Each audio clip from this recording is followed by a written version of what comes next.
যতই দৌড়ান সময়ের আগে হবে না, আর যতই চেষ্টা করেন ভাগ্যে না থাকলে জীবনেও হবে না। এটাই সত্যি, এটাই বাস্তব। আসসালামু আলাইকুম, সবাই কেমন আছেন? আলহামদুলিল্লাহ, আমি অনেক ভালো আছি।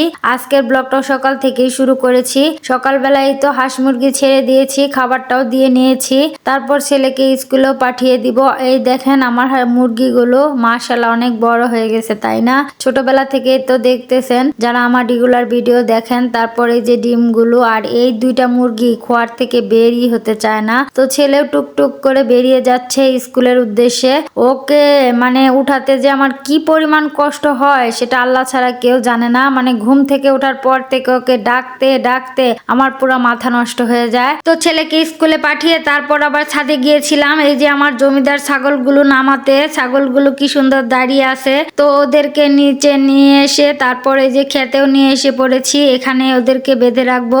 আসলে কবে যে এই ধান দুন সব শেষ হবে তারপর এদের ছাড়া যাবে। বেঁধে না রাখলেও তো উপায় নেই, ওর জিনিস নষ্ট করে ফেলে। তো স্বামীর নাস্তাটাও রেডি করে নিয়েছি। তারপর অনেকগুলো ধনিয়া পাতা নিয়ে বসে পড়েছি বেছে ফ্রিজে রাখার জন্য। আসলে কেবলমাত্র তো শীত শুরু হয়েছে, এখনই হচ্ছে ফ্রোজেন করব না। শীত চলে যায় যায় সময়ে অনেকগুলো ধনিয়া পাতা একবারে কিনে তারপর ফ্রোজেন করে রেখে দিব, যাতে কয়েকদিন ভরা খাওয়া যায়। তো মাশাআল্লাহ ধনিয়া পাতাগুলো মোটামুটি ভালোই ছিল। আমার এই তো বাসা শেষ। তারপরে নিয়ে এসেছে লাল শাক। তো লাল শাকগুলো আজকে ভাজি করব। একদমই কচি শাকগুলো, দেখেই মনে হচ্ছে খেতে ভীষণ মজা লাগবে। তো সব কিছুই সুন্দর করে বেছে টেছে পরিষ্কার করে নিচ্ছি, কারণ এগুলোই হচ্ছে ঝামেলা, না করা হলে নষ্ট হয়ে যাবে। তো চুলায় কড়াই বসিয়ে দিয়েছি। আজকে রান্না করব পাঙ্গাস মাছ ভুনা, পাঙ্গাস মাছ ভাজি আর হচ্ছে শাক ভাজি। তো পেঁয়াজ কুচিও দিয়ে দিয়েছি, লবণ দিয়েছি। এখন আদা রসুন তারপর পেঁয়াজ বাটা সবকিছু দিয়ে সুন্দর করে লেড়ে চেড়ে গুঁড়া মশলাগুলো অ্যাড করে নিচ্ছি। হলুদ মরিচ ধনিয়া জিরার গুঁড়া সবকিছু দিয়ে সামান্য পানি দিয়ে তারপর হচ্ছে আমি মশলাটা কষিয়ে নিব। আপনারা যারা রেগুলার ভিডিও দেখেন তারা তো জানেন আমি এভাবেই হচ্ছে রান্না করি।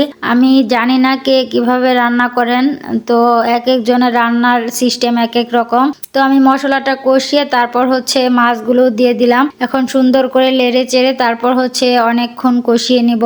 পাঙ্গাস মাছ আবার দেখে কেউ নাক ছিটকাবেন না, আমাদের অনেক পছন্দের একটা মাছ। তো যাই হোক, আমার কষানো শেষ। এখন ঝোলের পানিটাও দিয়ে দিলাম।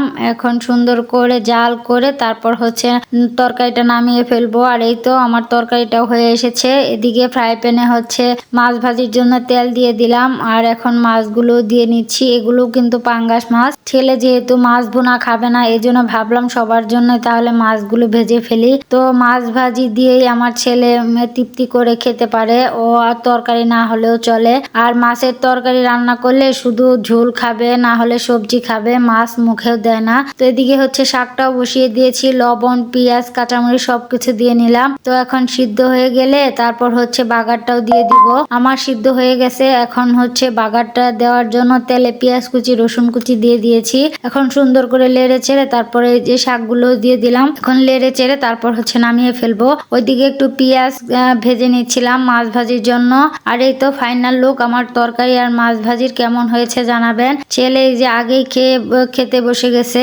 তো ওর যেহেতু প্রাইভেট আছে, ওকে একটু তাড়াতাড়ি খাবার দিতে হয়, ওর 3টার সময় প্রাইভেট। তো এই জন্যই হচ্ছে তাড়াতাড়ি খেয়ে ও চলে যায়। আর এখন হচ্ছে সব ধোয়া পালকাও শেষ করে নিয়েছি। তো মেয়েদের কাজের যেন কোনো শেষই হতে চায় না, তারপরেও মানে ঠেলা ধাক্কা যেতটুক করি আর কি। তো খেতেও বসে গেছি, আলহামদুলিল্লাহ অনেক মজা করে খেয়েছি। তারপর রাতের বেলা স্বামীর জন্য চা বানিয়ে দিচ্ছিলাম, সাথে এই যে দেখেন তার অবস্থা। পরে আবার বাদাম ভর্তা খাবে, তো বাদাম ভর্তা করে দিচ্ছিলাম। তার সন্ধ্যা শো হলে শুধু তার না, আমার ছেলেরও মানে তাদের বাপ বেটার খালি মানে এটা ওটা খেতে ইচ্ছে করে। তো সুন্দর করে টমেটো দিয়ে পেঁয়াজ কাঁচামরিচ সবকিছু দিয়ে মাখিয়ে নিচ্ছিলাম। যাই হোক, আজকের ব্লগটা কেমন লাগলো অবশ্যই জানাবেন। সামান্য ভালো লেগে থাকলে একটা লাইক কমেন্ট শেয়ার করে দিবেন। আর সকলেই ভালো থাকবেন। আল্লাহ হাফেজ।